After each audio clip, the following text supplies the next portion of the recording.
Letter on the Russian Revolution. Comrades, the conflict against the mean oppression of poverty is a conflict for the liberation of the world from that net of coarse contradictions in which all men are fiercely and impotently struggling. You are manfully trying to break this net. Your enemies are making determined efforts to entangle you till more securely in its meshes. Your weapon is the sharp sword of truth, that of your enemies the crooked needle of falsehood. Dazzled by the glitter of gold, they slavishly trust in its might, and do not perceive with what steadily increasing brightness burns the great ideal of the union of all men in one comrade family of free workers. Socialism, the religion of liberty, equality and fraternity, is as unintelligible to them as is music to a man who is deaf and dumb, or poetry to an idiot.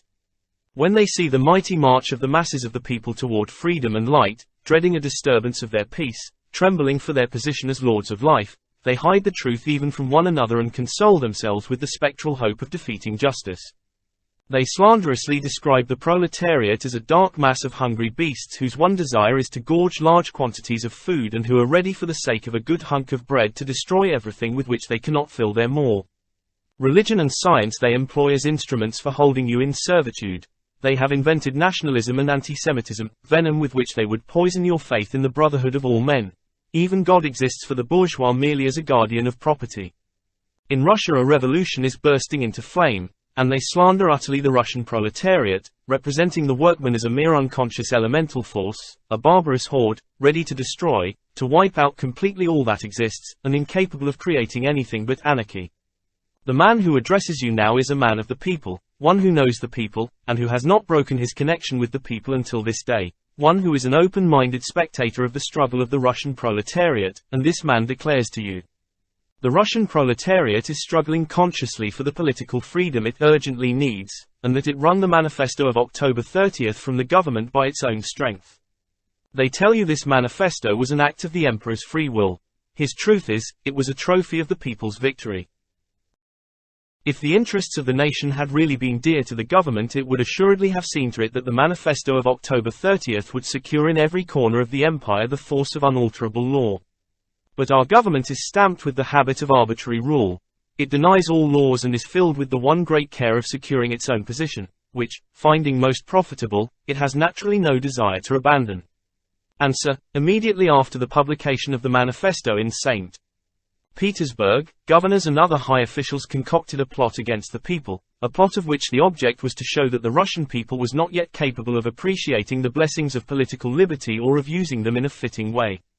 The plot was afterwards exposed in the press by one of the conspirators. The results of this plot were the brutal attacks on these great sufferers, the Jews, on the revolutionary intellectuals, and on the working men. You have read of those wise acts of Russian administrators. These men committed a crime, the like of which has never been known in human history, a crime for the baseness of which it is impossible to find a name. There is, perhaps, no need for me to explain that the source of the state of anarchy existing in Russia must be sought in the Russian government, and in the head of the government, the weak-willed, double-minded Sergius Witt. It is said that this man is regarded by the bourgeoisie of Western Europe and America as a great statesman. If this be true, I am very sorry. I have a very high opinion of the intelligence and penetration of the bourgeoisie in the West, and I find it hard to understand how anyone can see a statesman's talent and intellect in a man who has brought his country to ruin and is now selling it by retail. For his proposal to mortgage the Russian railways to foreign capitalists can only be called a case of Turkish policy, which in Russia is not regarded as intelligent even by cretins. Ever since October 30th, Witt's government has been frankly and openly provoking the Russian people and attempting to give an anarchic character to the Russian Revolution by setting nationality against nationality, class against class, country against town, and village against village.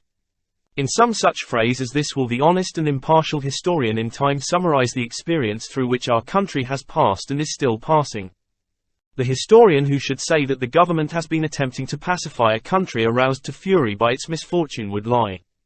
All the acts of the government in October, November and December, right down to this very day, have been an open infraction of the rights won by the people and recognized as belonging to it, and there is ample reason to believe that this infraction was intentional, its object being to irritate the people, to drive it into insurrection, and to crush its strength by the strength of the army. A certain measure of success attended this effort of the highly placed anarchists of St. Petersburg to dissipate the forces of the proletariat before it had had time to organize for open conflict.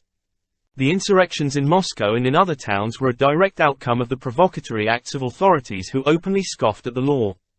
Admiral Dubasev, on taking up his duties as Governor-General of Moscow, openly declared that he considered it his task to restore the autocracy, which had been limited by the Act of October 30, and in this declaration lay the origin of the Moscow insurrection.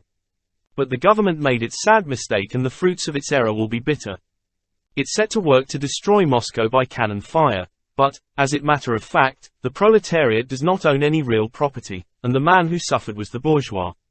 Valuing his property more highly than honor and life, and seeing it given over by the government, together with his life, into the hands of soldiers who were half drunk and who were irritated by hard service, he suddenly grew wroth and began to build barricades. It was he, the bourgeois, who built the barricades, and not the revolutionary militia, which was physically incapable of coping with the task. When, in good time, the number of the armed insurgents becomes generally known, the whole world will ask in amazement how this little band could fight for 15 whole days and nights against thousands of artillerymen, cavalry and infantry. And seeing that miracles are out of the question in our day, all reasonable people will at once understand the significance of the part played by the little bourgeois in the Moscow Revolution. All will realize of what heroism the Russian people is capable. On the streets of Moscow the instinct of self-preservation strove alongside with an awakened consciousness.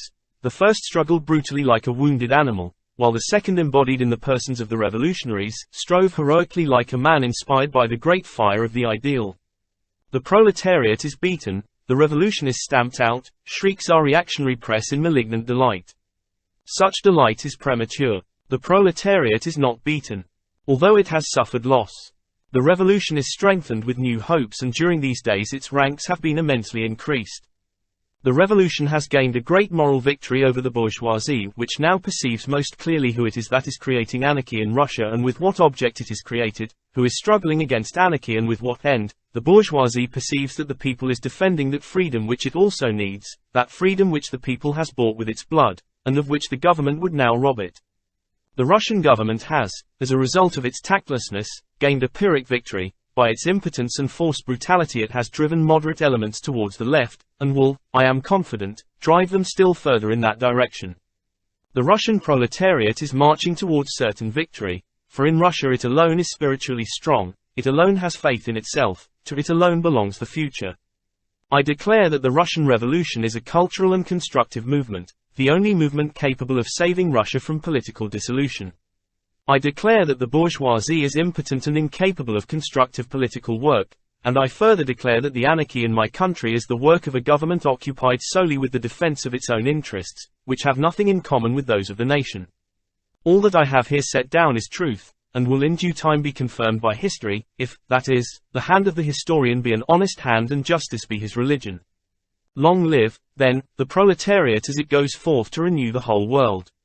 Long live the working men of all lands who by the strength of their hands have built up the wealth of nations and are now laboring to create it new life. Long live socialism, the religion of the future. Greetings to the fighters, greetings to the workers of all lands, and may they ever have faith in the victory of truth, the victory of justice. Long live humanity fraternally united in the great ideals of equality and freedom.